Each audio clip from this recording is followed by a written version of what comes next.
Prêcher la croix, cela est relativement facile, mais vivre la croix, être saisi par l'Esprit et conduit au calvaire. Ceci implique une communion à la mort du Seigneur si réelle qu'il devient le centre même de la vie à jamais. Or, il faut que nous buvions de sa coupe et que nous soyons baptisés de son baptême. Si nous voulons pouvoir annoncer ce que nous savons et rendre témoignage à ce que nous avons expérimenté. Nous trouvons dans la Bible deux aspects de la croix. L'un d'eux met l'accent sur l'œuvre rédemptrice qui ôte la malédiction du péché, assure le pardon et la paix avec Dieu par le sang de Christ.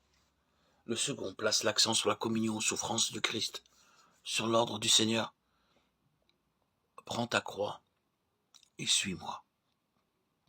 Sur les paroles de l'apôtre, je suis crucifié au monde. En Christ, vous êtes morts au péché. Le premier affirme notre justification et notre réconciliation avec Dieu, ferme fondement de notre foi.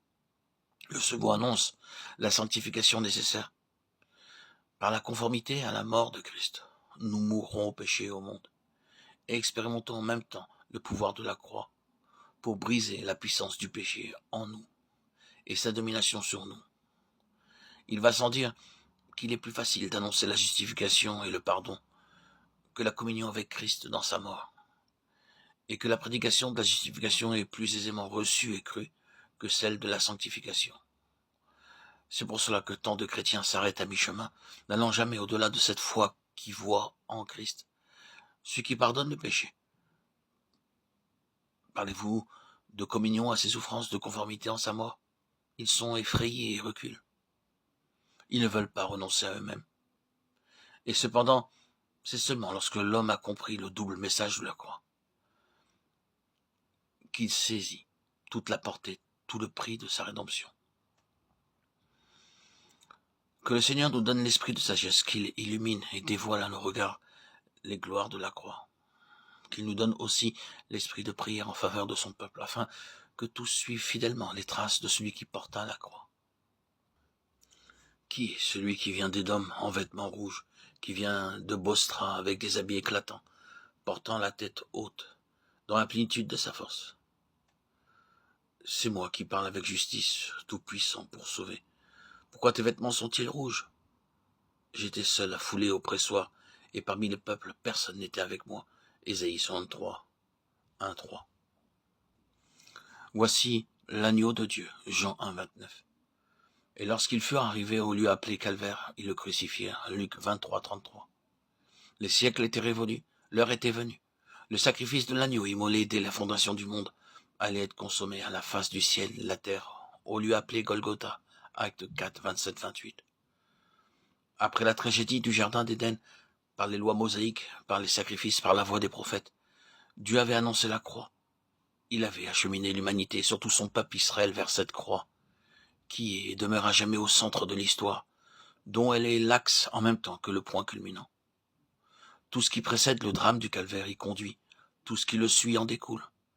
Même dans les siècles à venir, jusque dans l'éternité, la croix gardera sa place unique, sa situation dominante. Nous lisons en effet dans l'Apocalypse que l'apôtre Jean, exilé à Patmos, et ravi en extase, vit dans le ciel, au milieu du trône, un agneau comme immolé. Et c'est vers lui que s'élèvent les louanges et pour lui que les rachetés entonnent le cantique de délivrance et d'action de grâce.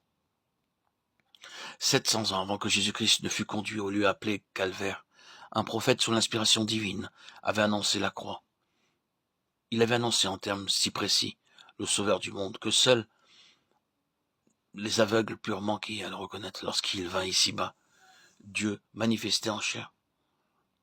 La parole inspirée verse une si éclatante lumière sur le calvaire. Elle décrit de façon si minutieuse et si vivante le chemin de la croix, le sacrifice expiatoire, les souffrances du Christ et leurs fruits, qu'il semble sans excuse ceux qui, tout en connaissant les Écritures, crucifièrent le roi de gloire. Le prophète nous annonce un Christ livré selon la volonté prédéterminée de Dieu, Acte 2, 23. Un Christ destiné à la souffrance, Acte 3, 18. Et lorsque les chefs d'Israël condamnèrent le prince de la vie et le livrèrent aux méchants pour qu'il fût crucifié, ils accomplirent à leur insu ces prophéties qu'on lisait chaque jour de sabbat dans leur synagogue. Il n'a ni beauté ni éclat pour attirer nos regards, ni rien dans son aspect qui pût nous le faire aimer.